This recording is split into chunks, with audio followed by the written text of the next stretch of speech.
तरज के लाइन बड़ा अच्छा हुआ मास्टर, हमारे संकेत करो थन का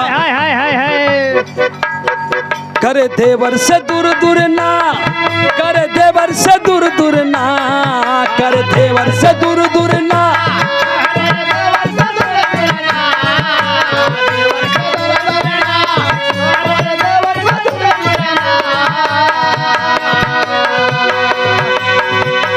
फौजी भतरा से बतियावे कर देवर से दूर दूर ना।